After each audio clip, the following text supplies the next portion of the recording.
Innal hamdalillah nahmaduhu wa nasta'inuhu wa nastaghfiruh wa na'udzu billahi min shururi anfusina wa sayyiati a'malina. Man yahdihillahu fala mudhillalah wa man yudlil fala hadiyalah.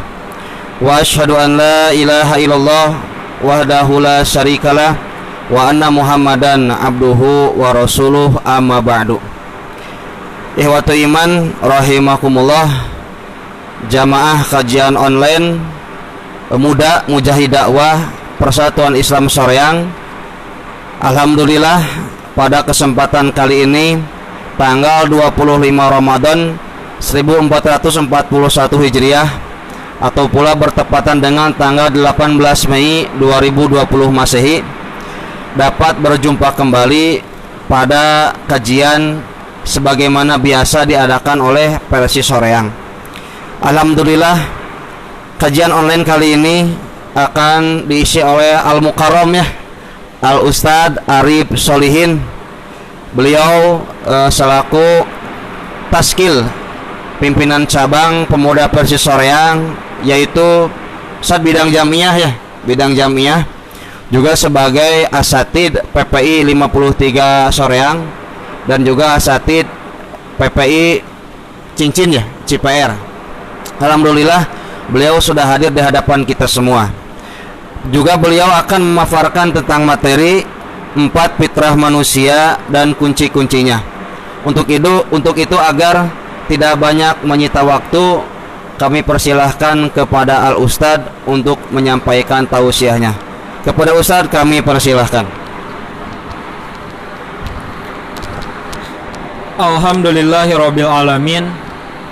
Wabihi nasta'inu ala umurid dunya waddin. Asyhadu an la ilaha illallah wahdahu la syarikalah wa asyhadu anna Muhammadan abduhu wa rasuluhu allazi la nabiyya ba'da, amma ba'd.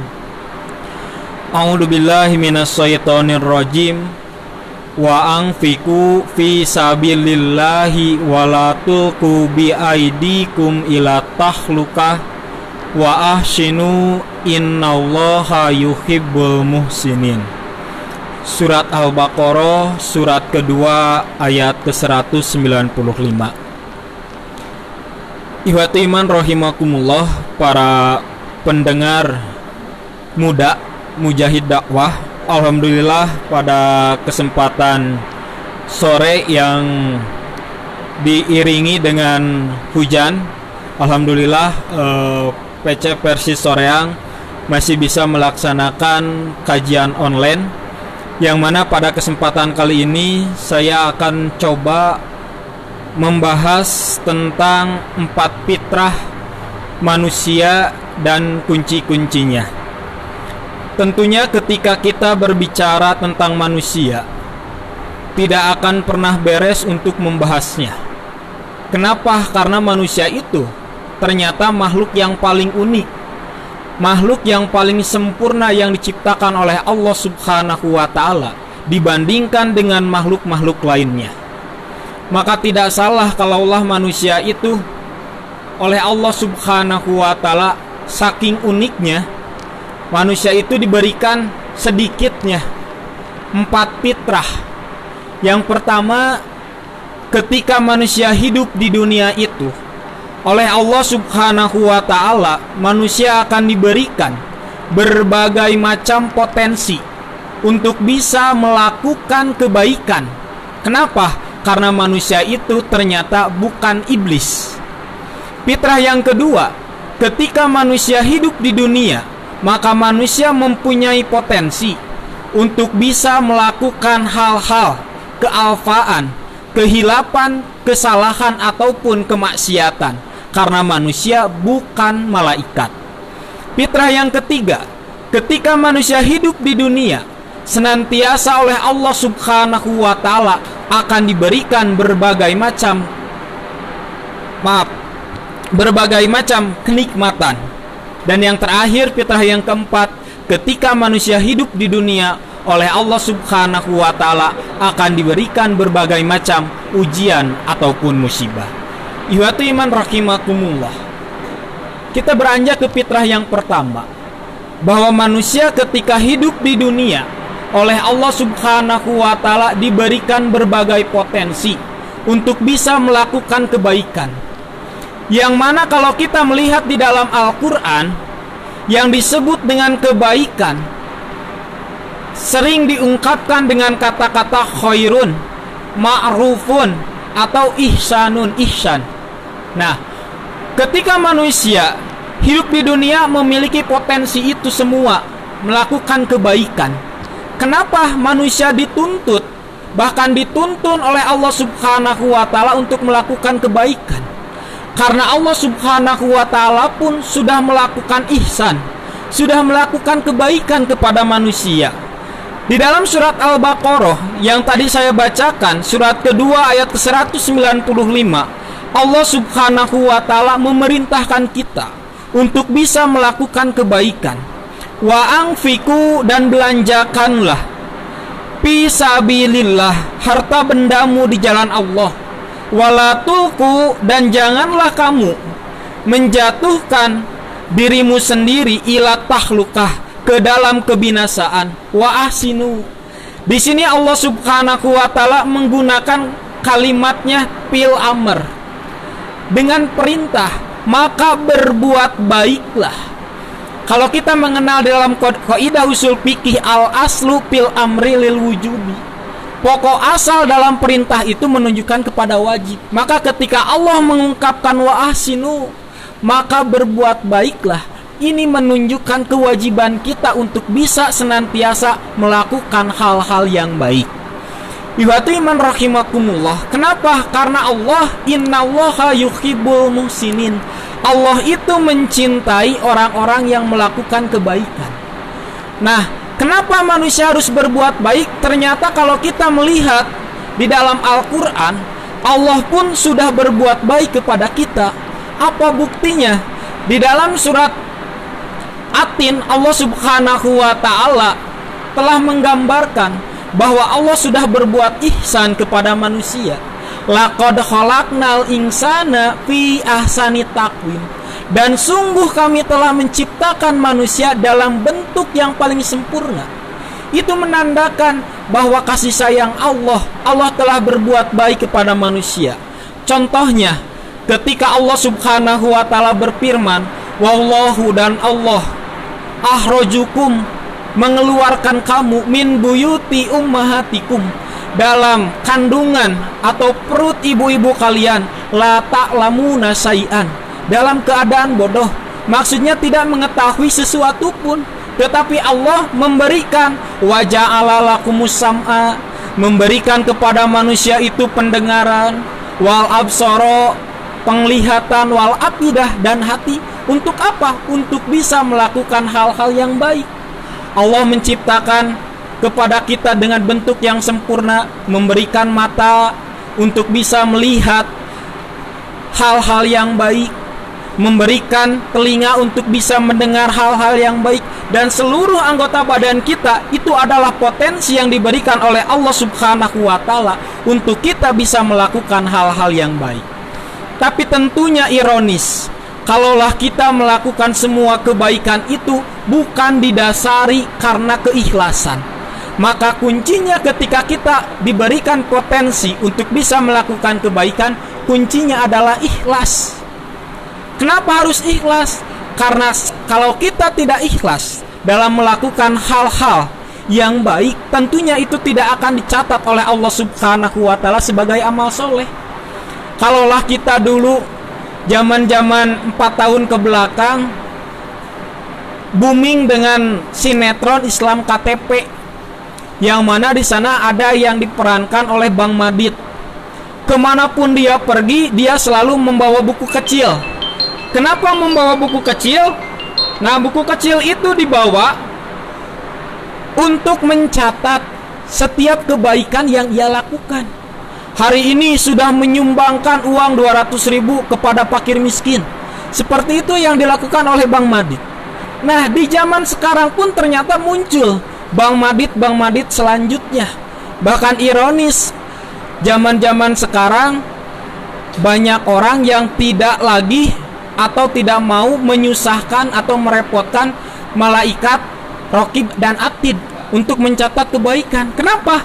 Karena semua kebaikan-kebaikannya dicatat oleh mereka sendiri di media sosial, sehingga ingin dianggap oleh orang lain bahwa dirinya adalah orang yang selalu berbuat kebaikan, sehingga setiap kebaikan pun oleh dia ditulis di sosial media.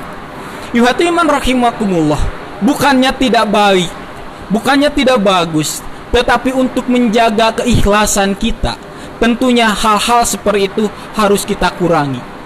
Bahkan ketika saya 1 minggu setelah Ramadan berkumpul dengan pemuda-pemudi Hijrah Soreang, saya mengumpulkan donasi lumayan banyak sehingga bisa membelikan sembako. Kemudian setelah dibelikan sembako, saya dan teman-teman mencoba membagikannya. Ketika berkumpul ojek-ojek online, saya mencoba memanggil mereka untuk bisa mendapatkan bantuan dari kami. Semua mendekat untuk mendapatkan sembako itu. Tetapi yang menjadi pertanyaan, mengapa ada seorang orang tua sama ojek online, dia tidak berani mendekat, tidak mau meminta sembako yang kami bagikan. Sehingga muncul pertanyaan, ada apa? Ketika teman-teman saya mengambil video, mengambil foto orang-orang yang menerima sembako, saya menghampiri bapak-bapak tersebut, kemudian bertanya, "Pak, kenapa tidak menghampiri kami? Padahal saya tahu Bapak butuh atau perlu untuk mendapatkan bantuan sembako." Dengan polosnya Bapak itu menjawab, "Saya bukannya tidak butuh, bukannya tidak perlu, tetapi saya merasa malu, merasa dihinakan ketika mendapatkan bantuan harus dipoto ataupun di video." Akhirnya menjadi bahan renungan bagi saya. Kenapa? Setiap kebaikan itu tentunya tidak perlu didokumentasikan. Ada hal-hal, ada waktu tertentu ketika kita memberikan bantuan didokumentasikan. Tidak semua kebaikan harus didokumentasikan. Ihwatu iman rahimakumullah. Nah, keikhlasan itu dijaga bukan untuk kita, tetapi untuk orang yang menerima pun harus dijaga keikhlasannya. Bahkan di dalam Al-Quran, Allah Subhanahu wa Ta'ala telah menyebutkan, dan janganlah engkau memberikan sodakoh, infak ataupun zakat dengan unsur menyebut-nyebutnya dan menyakiti hati orang yang menerima. Maka tentunya fitrah yang pertama, ketika kita diberikan potensi untuk bisa melakukan hal-hal yang baik, tentunya harus didasari muhlisina lahuddin, keikhlasan, memurnikan agama, tidak mengharapkan pujian atau anggapan yang lain dari orang lain, tapi tentunya hanya mengharap ridho dari Allah Subhanahu wa Ta'ala. Ihwatiman rahimakumullah. Fitrah yang kedua, ketika manusia hidup di dunia, tentunya manusia pun mempunyai potensi. Selain bisa melakukan kebaikan, manusia pun bisa melakukan hal-hal kesalahan, kealfaan, dosa ataupun kemaksiatan. Karena manusia ternyata bukan malaikat yang senantiasa taat kepada Allah Subhanahu wa Ta'ala. Nah, inilah uniknya manusia. Di sisi lain, manusia itu mempunyai karakter dari malaikat untuk senantiasa taat. Tetapi di sisi lain pun manusia mempunyai karakter iblis yang bisa saja manusia kapanpun dan dimanapun bisa melakukan kehilafan, kealfaan, dosa ataupun kemaksiatan. Kalaulah kita melihat di dalam Al-Quran, kata-kata manusia sering disebut dengan basarun, an-nasu ataupun al-insanu, yang mana ketika manusia disebut al-insanu berasal dari kata nasya yansi'u nisyanan, yang artinya menurut para ulama bahwa yang disebut manusia itu mahalu khoto wa nisyan. Manusia itu tempatnya dosa, tempatnya kealfaan. Makanya wajar kalaulah manusia bisa melakukan hal-hal yang tidak baik, karena itu adalah fitrah dari Allah Subhanahu wa Ta'ala. Tapi tentunya ketika manusia diberikan potensi untuk bisa melakukan kealpaan, dosa ataupun kemaksiatan, Allah pun kembali kepada manusia memberikan kuncinya supaya manusia tidak terlena dalam melakukan kehilapan, dosa. Lamun cek barudak aya nama teu jongjon gitu tah, dina ngalakukeun kamaksiatan teh. Tapi Allah pun memberikan kuncinya, yaitu kuncinya taubat. Yang mana kalau kita berbicara taubat di zaman milenial seperti ini, nah, taubat itu tidak bisa dipisahkan dengan yang namanya hijrah. Ini saling bersangkutan, saling berkaitan. Ketika taubat itu berasal dari kata taba yatubu taubatan, yang artinya manusia kembali ke jalan yang diridhoi oleh Allah Subhanahu wa taala. Seperti hijrah, berpindah tempat, maksudnya berpindah tempat dari yang asalnya suka maksiat kepada jalan yang diridhoi oleh Allah Subhanahu wa taala. Tapi tentunya fenomena hijrah ini ternyata sangat menggelitik, sangat menarik untuk dibahas. Bahkan teman saya yang di S2 di UPI, saudara Gita, menganalisis, bahkan mengambil tesisnya tentang pemuda-pemudi hijrah. Yang mana ternyata ketika diteliti, para pemudi hijrah ini, pemuda-pemudi hijrah, mereka melakukan hijrah itu bukan didasari karena niat yang tulus, niat yang kuat di dalam hatinya, tetapi mereka melakukan hijrah karena mengikuti tren masa kini. Bisa diambil contoh kecilnya. Ketika saya dan teman-teman saya mewawancarai orang-orang yang melakukan hijrah, dari mulai mereka keras terhadap musik, bahwa musik itu haram, bahwa rokok itu haram, mereka berani memfatwakan, bahkan menghakimi orang-orang yang terjun di dalam musik ataupun masih dalam keadaan merokok. Padahal dulu mereka itu orang-orang yang suka musik, anak band. Tentunya kalau anak band kalau tidak merokok pasti mabuk juga gitu. Identiknya seperti itu. Tetapi ketika mereka memutuskan hijrah, wah, fanatiknya terlalu. Lebih-lebih dari orang-orang yang dari kecil memeluk atau mempelajari Islam. Mereka baru memeluk atau mempelajari Islam sudah sepanatik itu, berani mengharamkan sesuatu yang dihalalkan oleh Allah. Dari musik, rokok, wajibnya bercadar, gitu kan. Terus celana harus jingkrak, gitu kan. Banyak sekali mereka mewajibkan hal-hal yang tidak diwajibkan atau mengharamkan yang dihalalkan oleh Allah Subhanahu wa taala. Karena apa? Karena mereka salah memilih guru, gitu. Nah, maka tentunya ketika kita memutuskan untuk hijrah, untuk bertobat kepada Allah Subhanahu wa taala, harus pintar-pintar memilih guru. Karena apa? Kalau salah memilih guru, akhirnya kita akan terlalu fanatik, yang akhirnya kita akan melanggar apa yang sudah ditakdirkan atau dituliskan oleh Allah Subhanahu wa taala melalui di dalam Al-Qur'an ataupun di dalam hadis. Ihwatu iman rahimakumullah. Fitrah yang ketiga, ketika manusia hidup di dunia, oleh Allah Subhanahu wa taala manusia akan diberikan berbagai macam kenikmatan. Saking banyak kenikmatan yang diberikan oleh Allah Subhanahu wa taala, kata Allah, la tusuha, manusia itu tidak akan bisa menghitung kenikmatan yang diberikan oleh Allah Subhanahu wa taala. Bahkan Rasulullah Shallallahu alaihi wasallam di dalam hadisnya mengingatkan, nikmatani, ada dua kenikmatan, magbubatani, yang sering dilalaikan, yang sering disepelekan, ala kasiri minan nas, oleh kebanyakan manusia. Yang pertama kata Rasulullah, as-sihatu, kesehatan, wal farogu, juga waktu yang luas, waktu yang senggang. Itulah kenikmatan yang selalu disepelekan oleh manusia. Kita ambil contoh kecilnya. Ketika kita dalam keadaan sakit, kemudian kita di rumah merasa diri kita yang paling sakit, anu paling ripuh gering teh. Tapi ketika kita berangkat ke rumah sakit, melihat pasien yang lain lebih banyak, pasien yang lebih kesakitan dibandingkan kita. Nah, baru di sana ketika kita makan bubur, terasa pahit, minum terasa pahit. Nah, di sana baru terasa bahwa sehat itu adalah kenikmatan yang diberikan oleh Allah Subhanahu wa taala. Termasuk sekarang ketika kita diberlakukan PSBB dalam menghadapi virus COVID-19, serba dibatasi ruang lingkup atau pergerakan kaum muslimin.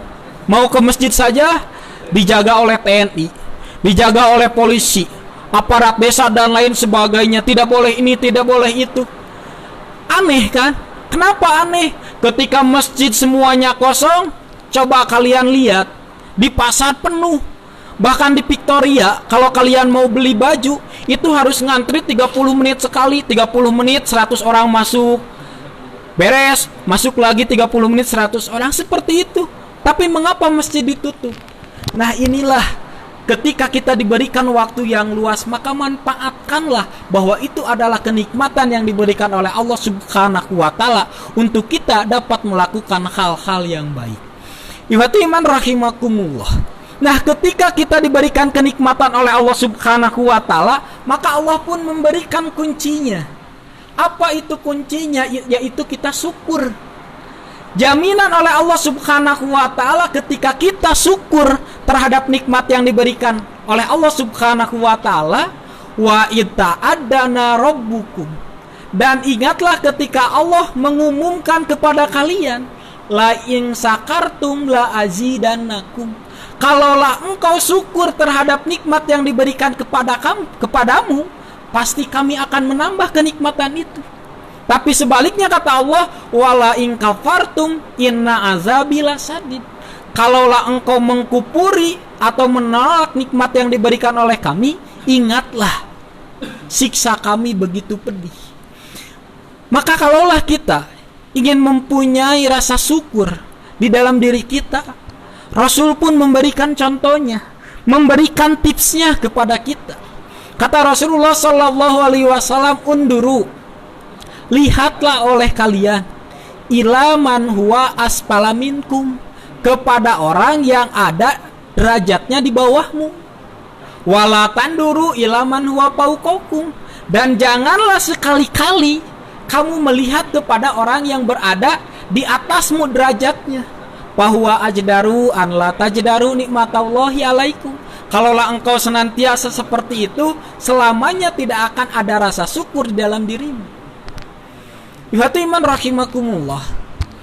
Studi kasus, ternyata syukur itu bukan dilihat dari nominal, tetapi syukur itu berasal dari diri kita sendiri. Saya mempunyai teman di Mualimin. Tentunya mereka sudah berkeluarga. Keluarga yang pertama, mereka itu suami istri bekerja. Tentunya kalau kita melihat UMR Kabupaten Bandung 2,8. Kalau yang terupdate sekarang sudah 3,4. Kalau suami istri bekerja 3,4 kali 2 berarti gajinya sudah 6,8 per bulan. Nah, ketika keluarga ini suami istri bekerja, ternyata kalau ada masalah apapun, lompatnya ke saya. Berkeluh kesah, bahkan kesananya berani meminjam uang. Mengapa ini terjadi? Padahal logikanya mereka itu bekerja kedua-duanya. Tentunya akan terpenuhi kebutuhan sehari-hari. Nah, ada lagi teman saya, itu yang kerjanya cuma suaminya saja. Istrinya hanya sebagai ibu rumah tangga dengan gaji 3,4. Tetapi keluarga ini tidak pernah berkeluh kesah kekurangan untuk kebutuhan sehari-hari. Maka muncul pertanyaan, menurut logika tentunya gaji yang suaminya saja tidak akan merasa cukup, dan yang suami istri bekerja akan merasa cukup. Mengapa ini terjadi? Ternyata tidak ada rasa syukur di dalam dirinya yang mengakibatkan gaji yang segitu besarnya tidak cukup. Ternyata syukur itu bukan dilihat dari nominal, tetapi syukur itu ternyata adanya diri kita untuk mencukupkan harta yang diberikan oleh Allah Subhanahu wa taala.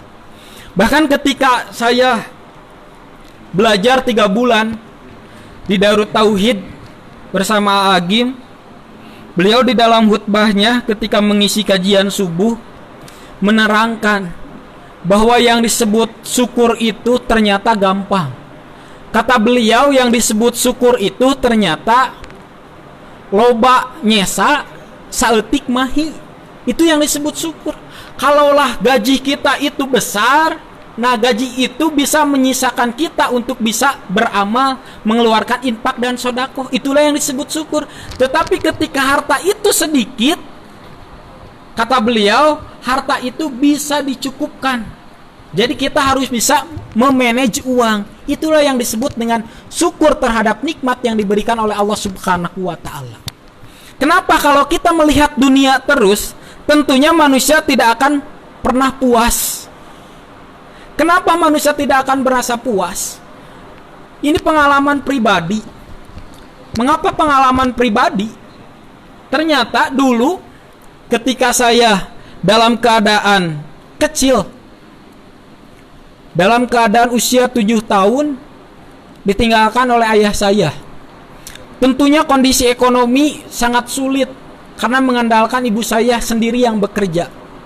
Bahkan saya sempat putus sekolah ketika kelas 4 SD karena tidak mempunyai biaya. Beda dengan sekarang, SD itu gratis, dulu itu berbayar. Sehingga akhirnya diselamatkan oleh salah satu donatur di Soreang, Al Ustadz Dedi Setiadi. Beliau membawa saya pindah ngajinya, yang asalnya di Al Huda pindah ke Persis. Jangan memikirkan biaya, sama Ustadz dibiaya.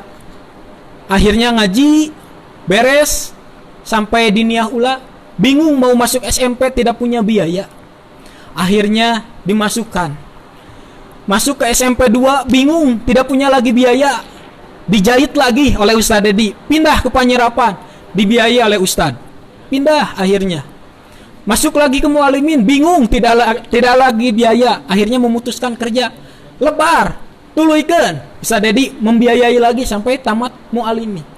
Begitu perihnya, yang akhirnya ketika saya pergi sekolah, orang lain mempunyai sepeda, saya posisi jalan kaki. Di sana mengeluh, iraha urang siga batur, batur siga urang, naik kasakola teh naik sepeda, gitu. Tidak lama Allah Subhanahu wa taala memberikan rezekinya, dibelikan sepeda, berangkat sekolah bisa naik sepeda.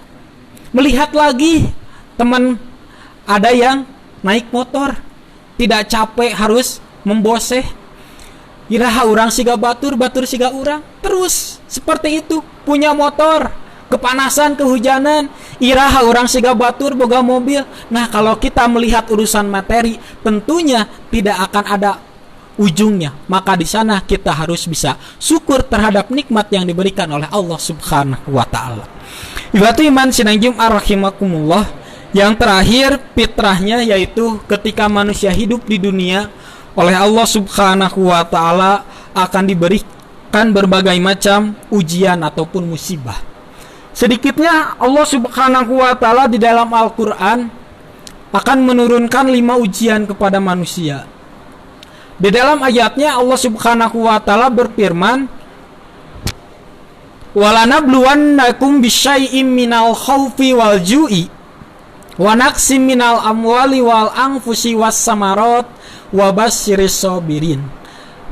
Dan kami akan menguji kepada manusia, kata Allah, yang pertama akan diberikan sedikit rasa takut, sedikit kelaparan, kekurangan harta benda, keempat jiwa, dan yang kelima gagalnya panen. Tetapi tentunya itu ujian semua, kata Allah Subhanahu wa taala, wabasyiris sabirin. Beritakanlah kepada orang-orang yang sabar. Maka ketika kita diberikan oleh Allah Subhanahu wa taala ujian seperti saat sekarang ini, di mana kondisi pandemi COVID-19 semua ekonomi tidak ada yang hebat, semuanya merosot. Dari mulai tukang parkir sampai orang-orang yang mempunyai penghasilan besar pun sekarang merosot ekonominya. Bahkan kalau kita melihat tukang ojek online yang dulunya mereka penghasilan begitu besar, sekarang bisa menghasilkan hanya 75.000 sehari. Tidak akan cukup. Nah, itu adalah semua ujian dari Allah Subhanahu wa Ta'ala. Tapi tentunya bagi kita harus dihadapi dengan sabar. Maka fitrah yang keempat, yaitu ketika diberikan ujian ataupun musibah, kuncinya adalah sabar. Maka muncul lagi pertanyaan bagi kita, apa itu yang disebut dengan sabar? Di dalam Al-Quran pun Allah Subhanahu wa Ta'ala menerangkan apa itu yang disebut dengan orang yang sabar. Di dalam Al-Quran kata Allah, allazina, yaitu orang-orang, ida asobathum, apabila ditimpakan kepada mereka musibatun musibah, qalu, orang itu berdoa, inna lillahi wa inna ilaihi rajiun. Semuanya kepunyaan Allah Subhanahu wa Ta'ala, maka semuanya akan berpulang kepada Allah Subhanahu wa Ta'ala. Di dalam hadis yang lain yang diterima dari Ummu Salamah, kata Ummu Salamah, ma min abdin tusibuhu musibatun qalu inna lillahi wa inna ilaihi rajiun. Tiap-tiap manusia, tiap-tiap hamba yang hidup di dunia akan ditimpakan oleh Allah Subhanahu wa Ta'ala berbagai macam ujian ataupun musibah.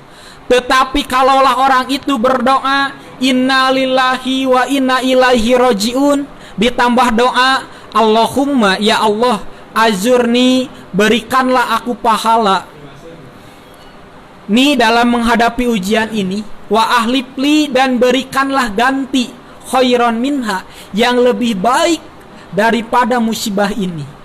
Tapi tentunya doa ini bukan hanya diucapkan dengan lisan, tetapi harus menjadikan tauhid. Karena kalau dengan lisan saja, bukan hanya kita orang dewasa, orang TK pun, anak TK, anak SD bisa mengucapkan kalimat inna lillahi wa inna ilaihi rajiun, Allahumma azurni fi musibati wa ahlipli khairan minha. Nah, ternyata kejadian ini pernah dialami oleh Ummu Salamah. Palama tuwupiya Abu Salamata, kata Ummu Salamah, ketika Abu Salamah wafat, meninggal, tentunya sama, Ummu Salamah juga merasa sedih. Bahkan Ummu Salamah itu kan seorang wanita tua yang banyak anaknya, yang tidak mempunyai harta. Maka ketika ditinggalkan suaminya merasa cemas, merasa takut. Nah, maka kata Ummu Salamah, kama amaroni Rasulullah sallallahu alaihi wasallam. Ummu Salamah mempraktekkan apa yang diperintahkan, apa yang dicontohkan oleh Rasulullah sallallahu alaihi wasallam, dengan mempunyai tauhid inna lillahi wa inna ilaihi rajiun, Allahumma azurni fi musibati wa ahlipli khairan minha. Nah, maka fa'ahlafallahu minha Rasulullah sallallahu alaihi wasallam, maka Allah mengganti Abu Salamah untuk Ummu Salamah, yaitu Rasulullah sallallahu alaihi wasallam, yaitu suami yang begitu sempurna, suami yang begitu istimewa, yaitu Nabi Muhammad sallallahu alaihi wasallam. Bukan hanya kita umat muslimin yang mengakui kehebatan, keistimewaan, kesolehan dari Nabi Muhammad sallallahu alaihi wasallam, tapi orang-orang kafir pun menempatkan Nabi Muhammad di urutan nomor 1 tokoh yang paling berpengaruh di dunia. Ihwatiman sidang Jumat rahimakumullah.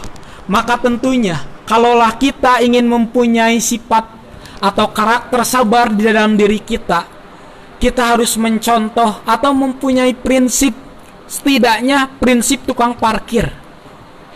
Mengapa kita harus mempunyai prinsip seperti tukang parkir?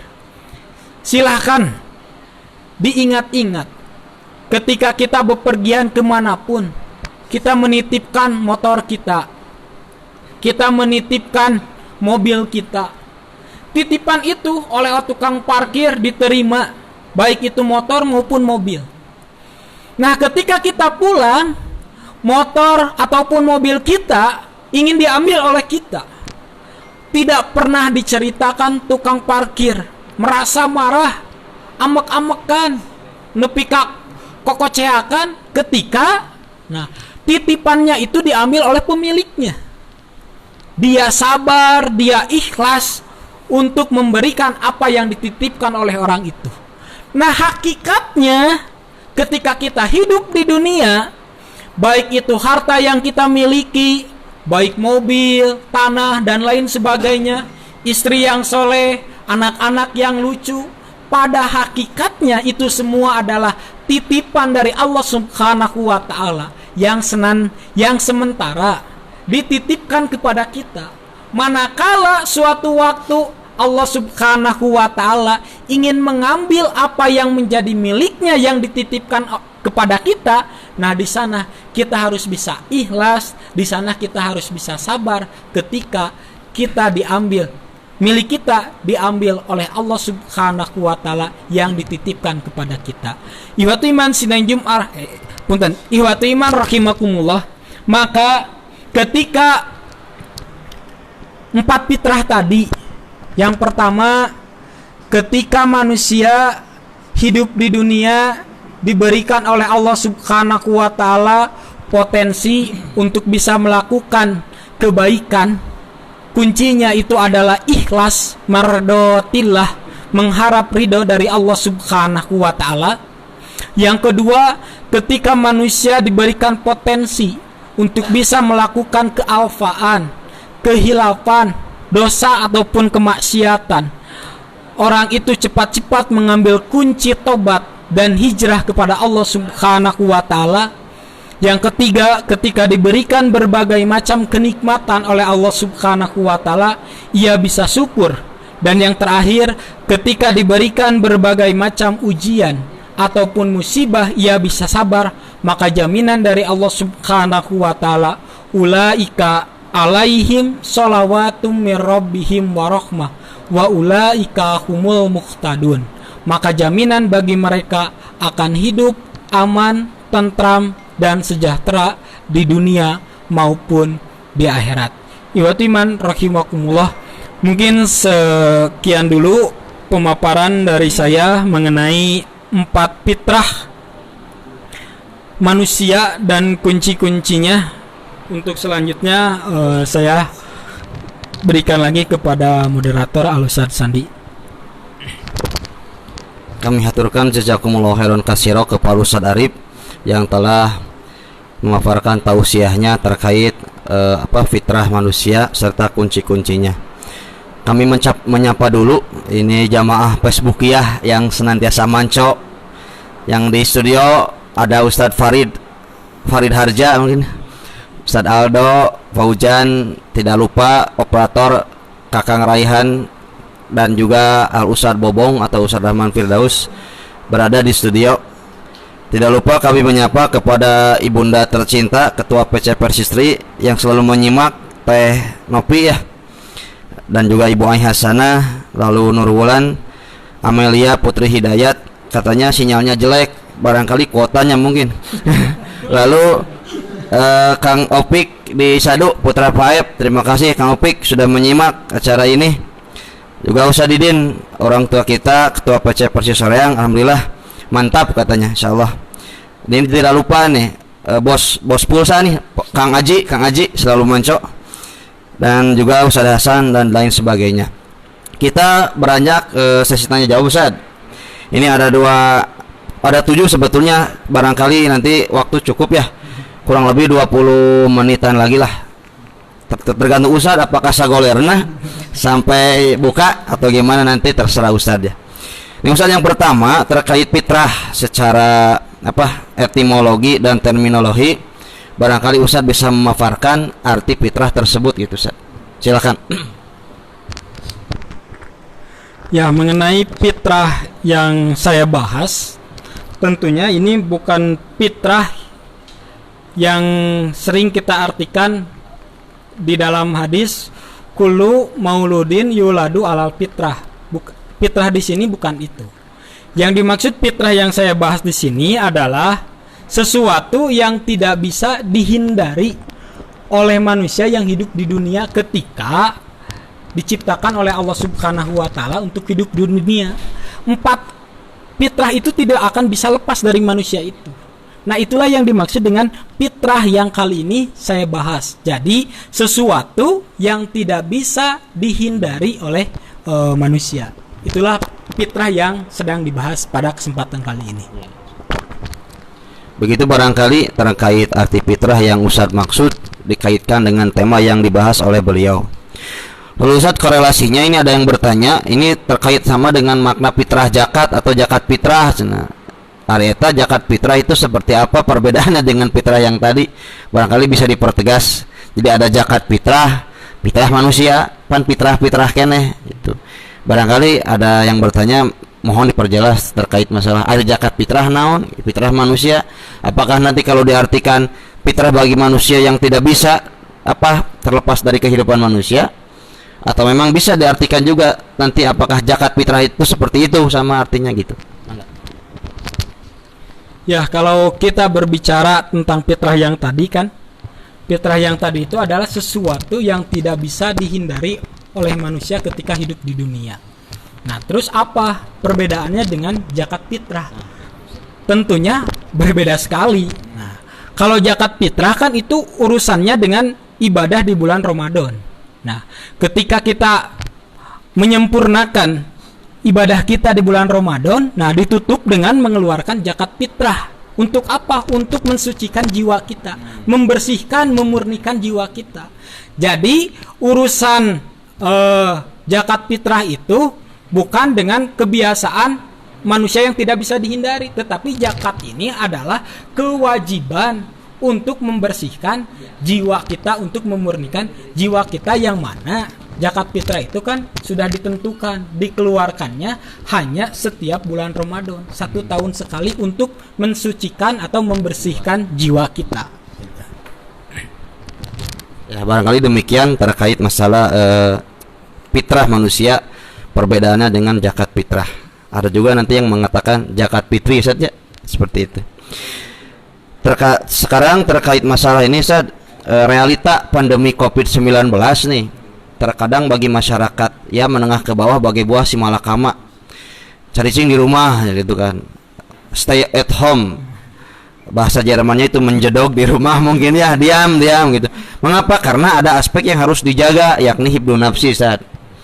Tapi lama kelamaan kan mungkin kalau di rumah di peuyeum buran adoinya dari kabutuh jalmi mah tetiasa lepas gitu. Ini bagaimana terkait untuk menyiasati dari satu sisi hibdun nafsi, dari satu sisi harta atau hibdul mal juga harus terjaga. Jadi emang orang harus terhindar dari penyakit, tapi urusan ya kebutuhan sehari-hari kan kudu usaha bagi orang yang menengah ke bawah. Jadi perbandingannya bagaimana menyiasati terkait hibdul nafsi dan hibdul mal, lebih penting mana? Apakah nanti ketika seseorang terserahlah rek COVID-19, COVID-2 losin gitu kan, rek COVID-30 hari itu sama enggak rek koredas gitu kan, bukan virus corona tapi virus koredas yang berbahaya katanya gitu. Ini apakah termasuk nanti bunuh diri ketika misalkan terpaksa mencari uang gitu kan, keluar rumah terkait hibdul mali, lalu dia kena misalkan COVID-19 lalu mati, apakah itu mati konyol gitu? Atau memang dia juga sama mati dalam jihad fisabilillah karena untuk membela keluarganya, Ustaz? Barangkali bisa memberikan ketegasan terkait kegalauan umat seperti itu, Ustaz. Terima kasih. Ya, tentunya kalau kita melihat kebijakan-kebijakan dari pemerintah terkait dengan pandemi COVID-19, tentunya ini sangat menggelitik kebijakan-kebijakannya.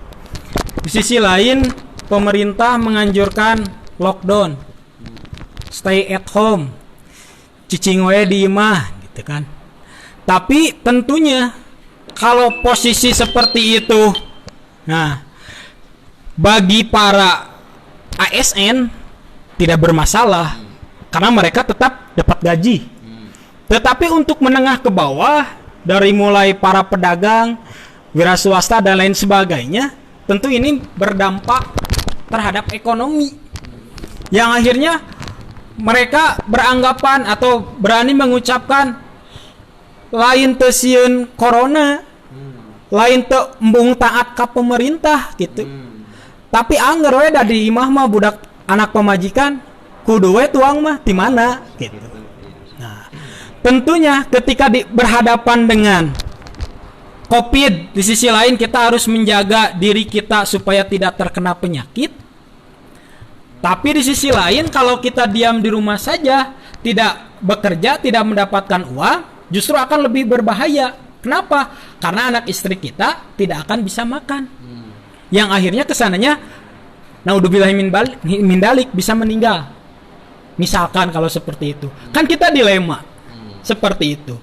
Nah, tentunya bagi kita, bukannya kita tidak mau taat kepada pemerintah, tetapi cobalah sok, kalau kita pikirkan ketika pemerintah berkata akan memberikan bantuan, tiap ini mendapatkan 600.000. Kemudian untuk guru-guru ada kartu prakerja dan lain sebagainya lah. Nah, ternyata di lapangan terbalik. Bahkan saya di Kampung Cipanjang menyaksikan sendiri RW itu ternyata lebih mengutamakan kepada orang-orang pendatang. Tidak melihat orang itu benar-benar membutuhkan atau tidak. Bahkan satu RW itu cuma mendapatkan bantuan dari sekian banyak kepala keluarga gitu kan. Cuma sedikit yang mendapatkannya, cuma 20 kepala keluarga. Ternyata ini bukan solusi. Maka saya memberanikan diri untuk usaha tetap saja berjalan seperti biasanya. Tetapi dengan tentunya protokol kesehatan ditempuh. Ketika kita keluar rumah memakai masker, memakai sarung tangan, membawa hand sanitizer dan lain sebagainya. Untuk apa? Ikhtiar kita dalam menghadapi penyakit ini. Kenapa? Karena kewajiban kita itu lebih utama menafkahi anak dan istri kita. Nah, kalaulah kita ditakdirkan ketika mencari rezeki, kemudian kita terkena penyakit, padahal sudah ikhtiar, memakai masker dan lain sebagainya, protokol kesehatan ditempuh oleh kita, akhirnya kita positif kemudian meninggal, saya berani mengatakan bahwa itu adalah termasuk jihad fisabilillah. Kenapa jihad fisabilillah? Karena yang dibela itu adalah anak dan istri. Seperti itu. Alhamdulillah, beliau Ustadz sudah memberikan ketegasan. Jadi tinggal protokol kesehatan saja ditempuh. Tidak mesti diam di rumah, usaha tetap jalan. Jadi hibdul mal lebih juga diperhatikan terkait masalah pandemi COVID-19. Ya mudah-mudahan Ustadz Arif cepat pulih ya. Karena terus tekiat hoyong dagang, tukang dagang gitu. Ya, selanjutnya Ustaz, ini terkait masalah munakahat nih, pernikahan nih, masalah pernikahan. Begini Ustaz. Jadi tidak menutup kemungkinan ada satu kasus seorang yang sudah berumah tangga, suami istri, lalu suaminya itu bekerja ke luar negeri misalkan. Dan ternyata dia tidak pulang-pulang, bukan Bang Toyib tapi nanya, dia tidak pulang-pulang, entah kemana mencari informasinya sampai di ikhtiaran gitu Ustaz, ditempuh cari-cari informasi, ternyata suaminya nggak pulang-pulang. Apakah bisa jadi kena musibah, wafat, tidak diketemukan identitas dan lain sebagainya? Kan itu tidak menutup kemungkinan saja. Jadi ada seorang suami yang keluar dari rumah, misalkan bekerja, tidak pulang-pulang. Nah, yang menjadi pertanyaan begini Ustaz, ketegasan bagi status istrinya Ustaz. Jadi status gendersnya itu Ustaz. Jadi apakah otomatis ketika tidak pulang dengan waktu yang lama otomatis jadi janda itu istrinya? Atau memang ada kadar waktu tertentu berdasarkan petunjuk syariat ketika suami tidak pulang lalu otomatis si istri ini jadi janda dengan durasi berapa lama tidak pulangnya Ustaz? Karena pasti ada realitas seperti itu. Jadi uwi duka kamana Bang Toyib teh kamalinaan gitu kan. Bang Toyib mah ada pulangnya. Ini lebih dari Bang Toyib overdosis Bang Toyib nah ya. Jadi bagaimana saat kondisi seperti itu? Apakah otomatis menjadi janda dengan lama tidak pulang atau memang ada durasi waktu tertentu untuk ukuran status jandanya? Barangkali bisa ditegaskan Ustaz. Turun karena Pak Tarosana mengenai tentang kasus Bang Toib tidak pulang-pulang.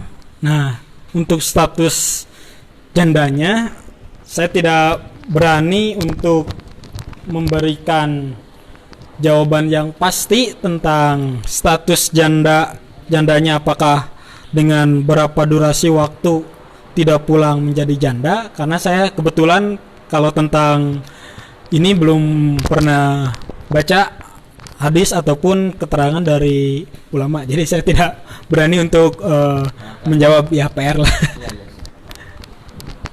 Barangkali demikian untuk masalah bab status janda, insya Allah nanti di-PR-kan oleh Ustadz. Selanjutnya Ustadz, masih ada waktu ini berapa menit? 8 menit lah kurang lebih. Pertanyaan 1, 2, 3 lagi Ustadz. Ini yang lebih urgent dulu terkait masalah jamiah Ustadz. Ini ada orang yang ternyata di bawah berjamiah itu sulit Ustadz. Di bawah berjamiah sulit dengan alasan ya samalah dakwah juga, kita di mana-mana juga dakwah Ustaz. Yang jadi pertanyaan, apakah orang yang tidak berjamiah itu termasuk seorang muslim yang tidak kafah gitu? Itu pertanyaan pertama. Jadi seseorang tidak masuk jamiah gitu, tetap Islamnya kafah teh gitu gitu. Di luar pagar yang sakeun, apakah kafah atau tidak gitu. Kedua, bila ternyata sudah masuk jamiah, ciri orang yang berjamiah benar-benar itu seperti apa? Barangkali mesti kita tegaskan, karena yang namanya karakter seseorang pasti kan heterogen, beda-beda saat di jamiah, dan tidak luput dari juga permasalahan di jamiah. Jadi bagaimana mungkin formula dari Ustadz, cara-cara dari Ustadz agar berjamiah dengan baik dan benar. Di samping tadi status seseorang yang tidak masuk jamiah, apakah muslim kafah atau tidak? Barangkali Ustaz bisa memberikan pencerahan terkait masalah itu. Silakan Ustaz. Ya, berbicara tentang berjamiah, tentunya kalau berjamiah itu kan wajib. Mengapa wajib? Karena kalau orang yang tidak berjamiah tidak akan diakui oleh siapapun. Kan kata Rasulullah, kita harus berjamaah, berjamiah. Kan semua umat Islam itu akan masuk surga. Nah, orang yang mana? Orang yang berjamaah, orang berjamiah. Nah, maka berjamiah itu wajib. Nah, kalau kita selamanya jadi simpatisan gitu, jadi pendengar setia, beren orang teh jadi Abu Talib.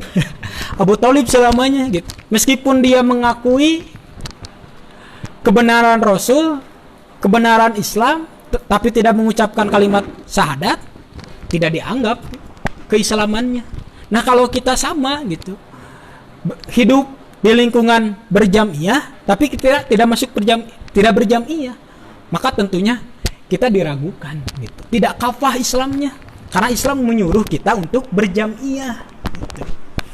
Nah, sekarang yang kedua, problemnya, masalahnya kalau kita berjamiah, tentunya berjamiah berorganisasi dimanapun itu, baik kita berorganisasi dari organisasi Islam, Persis, Muhammadiyah, NU, SI, dan lain sebagainya, atau di ormas pun, baik itu di ormas yang abal-abal ataupun semuanya pasti ada masalah.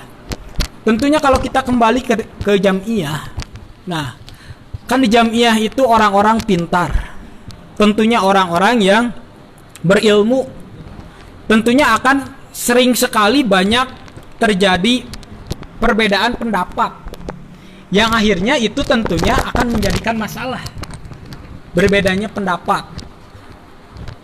Kalau kita melihat sejarah pemuda dulu, kata Ustadz Apud, karena kebanyakan pemuda dulu itu keluaran dari umum, maka ketika sudah beres, salaman lagi seperti biasa. Nah, itulah tentunya untuk saya solusinya. Tentunya berjamiah banyak masalah, banyak perbedaan dan lain sebagainya. Tentunya, nah di sana kita harus dewasanya apa? Menurunkan ego masing-masing. Dengan melupakan apa? Melupakan sejarah. Kalaulah misalkan ada seseorang yang berbuat salah di masa dulu, tentunya masalah itu sudah tutup saja. Tidak usah diungkit-ungkit lagi. Kita taslim. kita saling memaafkan kesalahan orang lain. Tentunya ketika kita bersalaman, saling melepaskan kesalahan, kita mulai lagi kehidupan yang baru. Maksudnya kehidupan yang baru itu silih bebaskan kesalahan gitu. Sadusa didin mah gitu tah. Naon namina teh nya bahasa kolot mah gitu. Silih bebaskan lah gitu. Inti nama. Tentunya kita dalam berjamiah tidak akan ada lamun cek barudak SMA mah moal aya gep-gepan cenah gitu tah. Kita sauyunan berjamiah teh. Bukannya gitu tah. Kita egois tapi sok babarengan ulah saukur saurang hungkul anu nurunkan egois teh. Tapi semua ieu mah bidang menurunkan egonya untuk bisa menyambut lagi atau apa namanya ya, ngageuing deui, hayu babarengan deui, ajak deui jalmi-jalmi istilah nama anu pernah bermasalah sareng PC, anu bermasalah sareng perorangan, sok ajak deui ulang taslim, ulang babarengan deui ya ngahirupkeun jamiah Persis nu aya di Soreang. Insyaallah panginten lamun kitu mah sadayana bakal reueus deui, bakal enak deui berjamiah di Persis teh sapertos kitu panginten. Ustaz, jadi terkait masalah yang tadi status yang tidak berjamiah oleh Ustaz ditegaskan bukan tidak kapah, belum kapah berarti. Jadi kalau ingin kapah mungkin tadi secara natijahnya atau kesimpulannya ya harus berjamiah.